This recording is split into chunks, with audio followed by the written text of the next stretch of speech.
존경하는 국민 여러분, 사랑하는 우리 해외 동포 여러분, 북한에서 고생하시는 북녘 동포 여러분, 안녕하십니까? 저는 대통령의 정치의식이란 제목으로 정치판을 혁명하고자 하는 부족한 사람 최옥성 목사입니다. 저는 대통령의 정치의식은 정직이라는 것입니다. 정직입니다. 정직 정치만이 대한민국의 모든 문제를 해결할 수 있는, 풀 수 있는 답이 될 겁니다. 정직 정치가 대한민국의 앞으로 해결책이고 해법이고 묘책이고 묘안입니다. 오늘 저는 차기 대통령은 차기 대통령은 정직 정치로 헬조선을 벗어나게 해야 한다. 먼 조선을, 헬조선을 벗어나게 한다는 제목으로 말씀을 드리겠습니다. 이 헬조선이란 말은 대한민국의 인터넷 신조어로서 HEL, 그래서 지옥입니다. 지옥. 지옥과 조선의 합성어로서 한국이 지옥이다. 그 말이 한국이 지옥이다. 전혀 희망이 없는 사회가 한국이다. 그런 뜻이에요.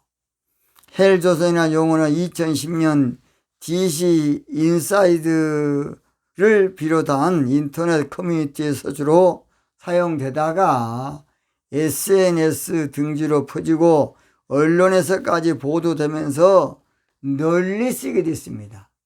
지옥 같은 헬조선이다. 참 얼마나 참 무서운 말입니까? 부끄러운 말이고요.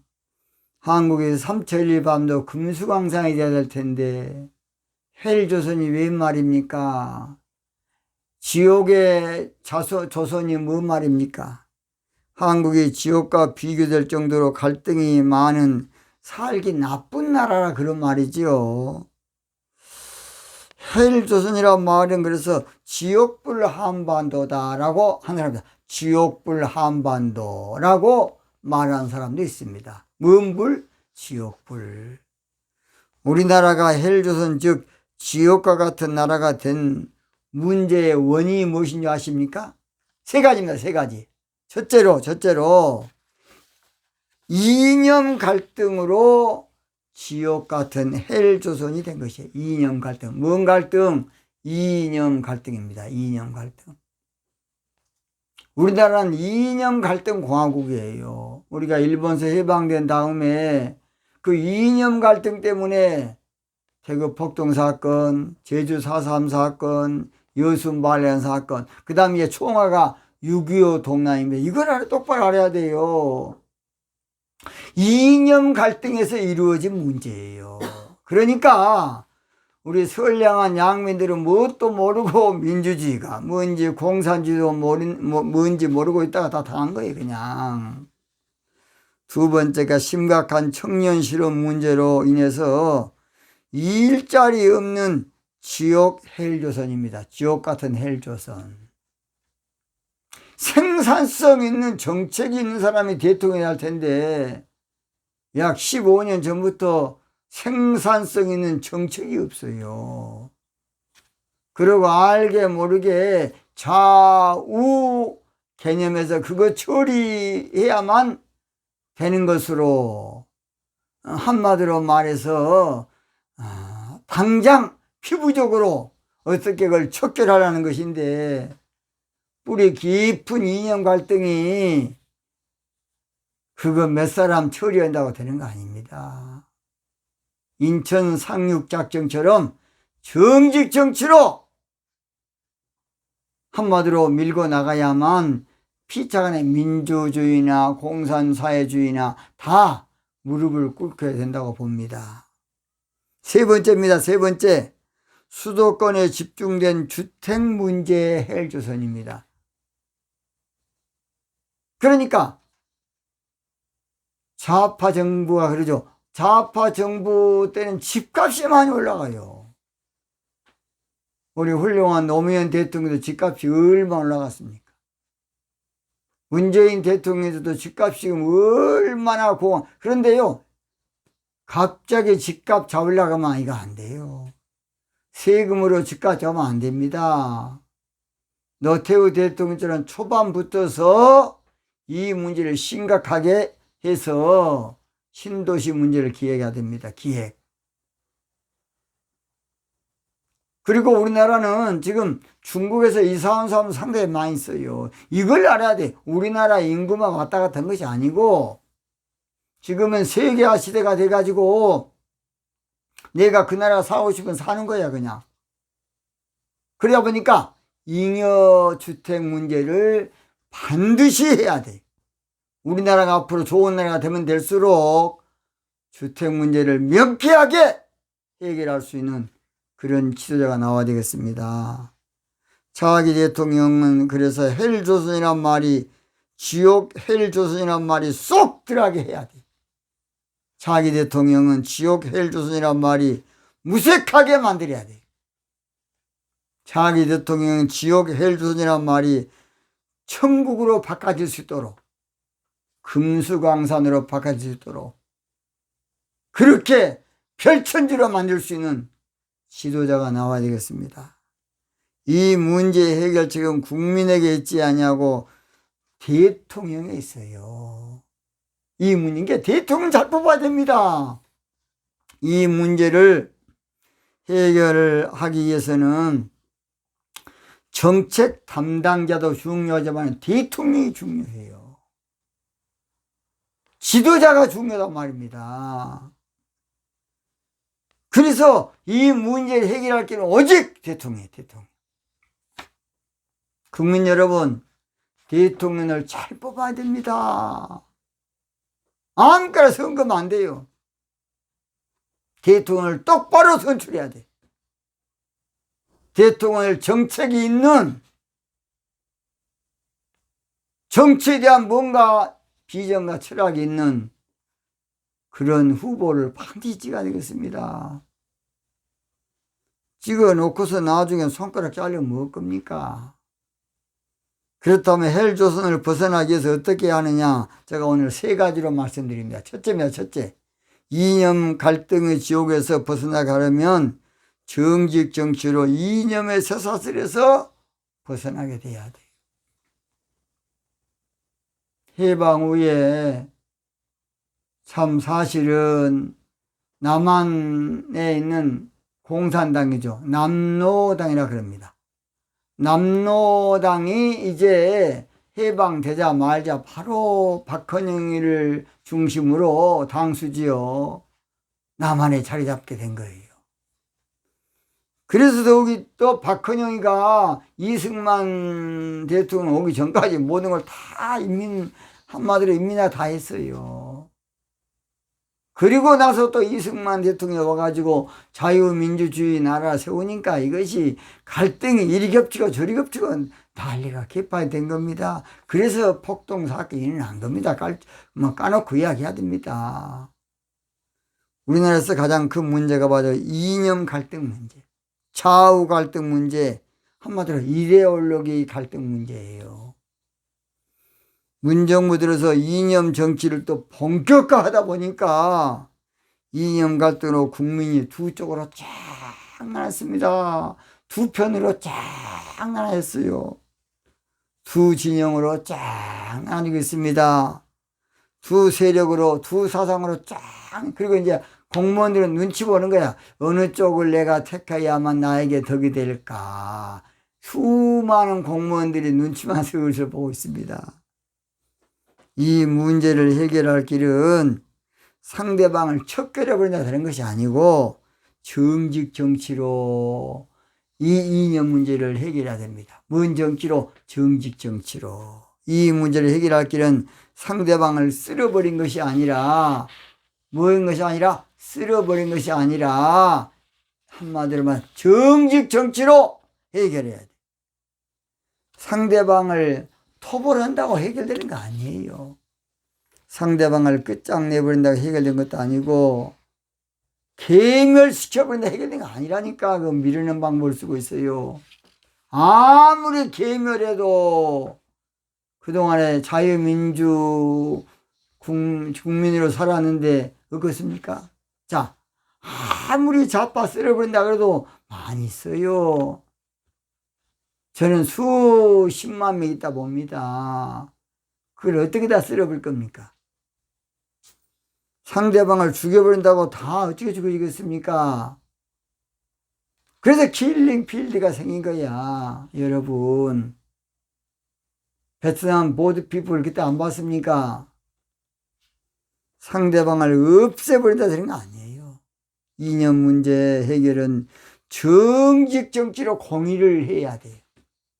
정직 정치로 공평을 이루어야 되고, 정직 정치로 공정을 해야 되고, 정직 정치로 평등사회를 지향하고, 정직 정치로 좌우를 아우르고, 정직 정치로 이념 문제에서 벗어나도록, 탈피하도록, 자유하게 하도록 해야 됩니다. 정제만 하고 있다고 되는 거 아니에요.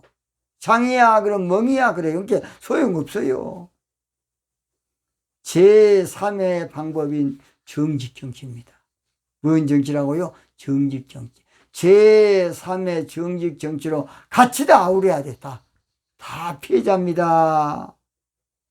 다 피해자예요. 어떻게 보면 다 우리 국민들이 지금 사실은 말할 수 없는, 다들 우리 피차 안에 다 피해자고, 우리 피차 안에 불행이고, 우리 피차 안에 불행입니다. 비극입니다. 다 상처받은 영혼들이야. 상처받은 영혼들. 어쩌다 보니까 우리나라 정치 지형이 또 소련하고 그때는 안 가까워서 히틀러 때에 그래서 이렇게 된 거 아닙니까? 그래서 이제는 죽여버린다 해결된 거 아니라, 상대방을 쓸어버린다 해결된 거 아니라 정직 정치로 다들 품어야 된다고 봅니다. 이념 갈등의 굴레에서 벗어난 길은, 그 묘책은 정직 정치예요. 그 묘안도, 비책도, 비법도, 비결도, 해결책도, 정답은 정직 정치로 모두 평정을 시켜야 돼요. 정직 정치하면 좌우를 아우르게 될 겁니다. 정직 정치하면 좌우를 충족하게 될 겁니다. 정직 정치하면 좌우를 만족하게 만들고 흡족하게 만들고 하나 되게 만들 겁니다. 두 번째입니다. 두 번째, 심각한 일자리 지옥에서 벗어나게 하려면 정직 정치로 대운하를 다시 해서 해결해야 된다고 봅니다. 대운하. 이제는 정직하게 대운하를 똑바로 해야 돼. 대운하 문제는 이명박 대통령이 했었는데, 이명박 대통령이 박근혜 대통령하고 먼저 옛날 대통령 선출 먼저 당에서 할 때 지나치게 싸우다 보니까 이것이 앙금이 생기게 되고, 그 앙금이 또 국회의원 공천 학살로 들어가더라고요. 그러니까 같은 보수끼리 사실은 싸운 거 아닙니까? 이거의 문제. 그래서 세종시 문제도 그렇게 됐고, 4대강 사업 끝난 다음에 박근혜 정부 들어서 비리 개인이라고 또 많은 시간 보냈습니까? 그래서 이것이 이래서 문제고 저래서 문제고, 이제는 그런 걸 탈피할, 정직 정치할 지도자가 나와야 되겠습니다. 저는 흔히 알고 있어요. 그래서 이명박 대통령이 청계천에 지나치게 재미를 보고 한마디로 대운하를 공약으로 내걸고 대통령 했다가 그게 그냥 물고 늘어지니까 천병정리로 끝난 거 아닙니까? 우리나라는 더욱이 여야 관계에서 좌우 대립까지 겹쳐가지고 상대방이 정치에 성공하면 무조건 자기 당의 손해니까 반대 아닌 반대를 해야 돼. 그래야 또 자기 당에서 또 알아줘. 이런 놈의 짓거리를 합니다. 나라는 생각하지 않냐고. 저 새끼 죽어야 내가 사는 것이 우리나라 정치야. 같이 살아야 될 텐데. 초등학교 교과서에 토끼하고 거북이하고 둘이 가다가 토끼가 잠자니까 그냥 거북이가 슬금 살금살금 1등 했다고. 그런 죄송합니다. 싸가지 없는 교과서를 옛날 문교부, 지금 교육부, 지금 있는가 모르겠습니다. 그런 것이 책입니까? 저런 대학 나와가지고 그러니 몰상시간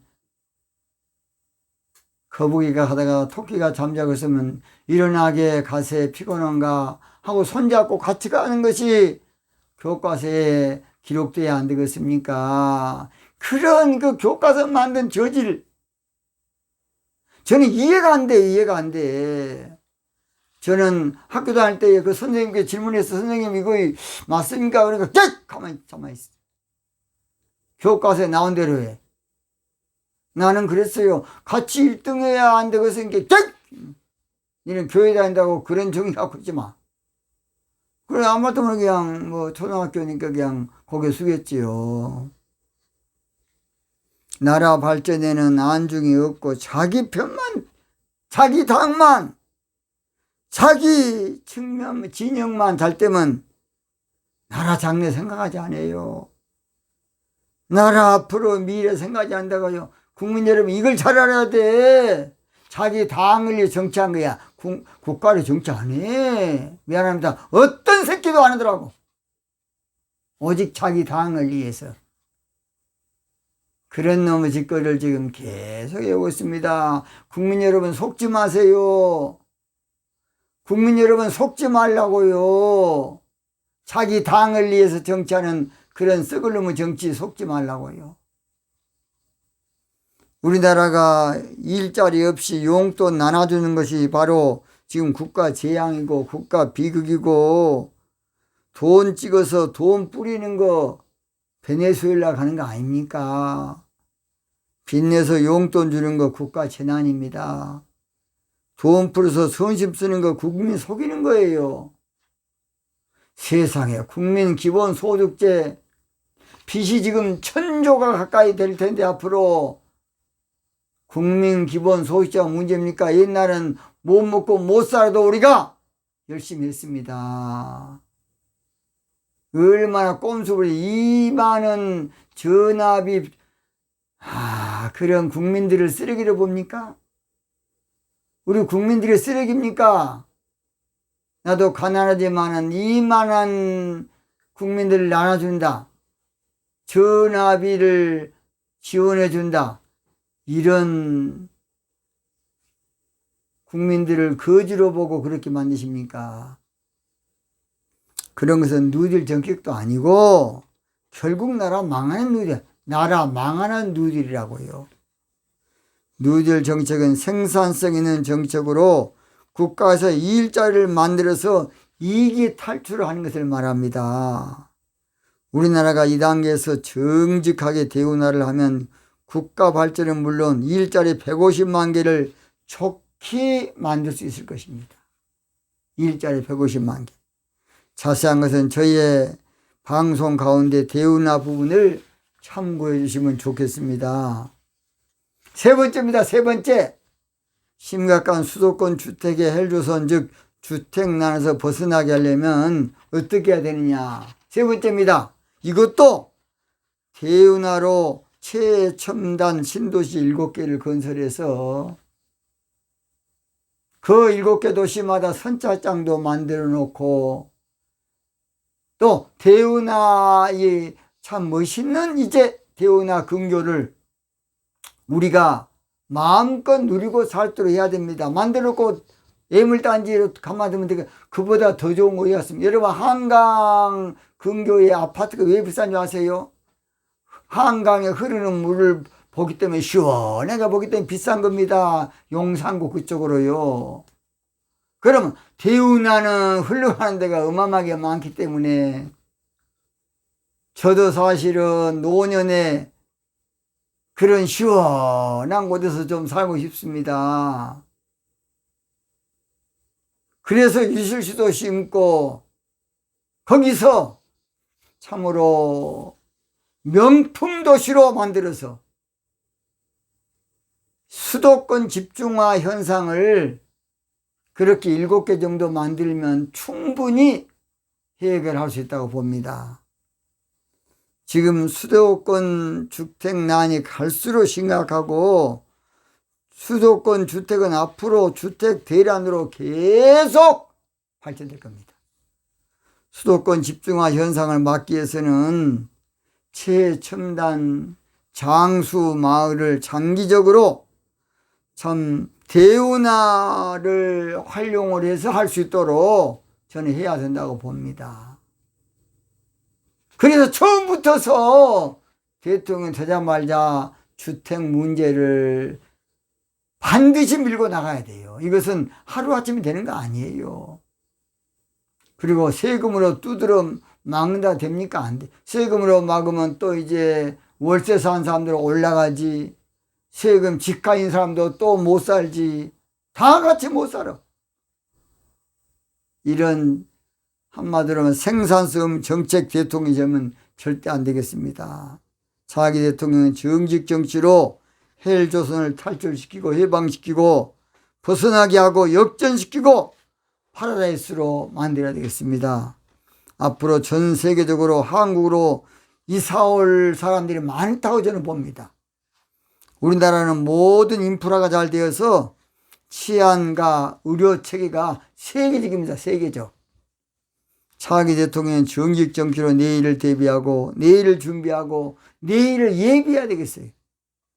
대한민국 헬조선이 아니고 좋은 나라고 아름다운 나라고 복된 나라고 대한민국은 헬조선이 아니고 멋진 나라입니다. 멋진 나라. 대한민국의 헬조선이 아니고 기가 막힌 나라입니다. 아, 대한민국 노래가 있지 않습니까? 하늘엔 조각구름 떠 있고 강물엔 유람선이 떠 있고 저마다 누려야 할 행복이 언제나 자유로운 곳 뚜렷한 사계절이 있기에 볼수록 정해되는 산 같아요.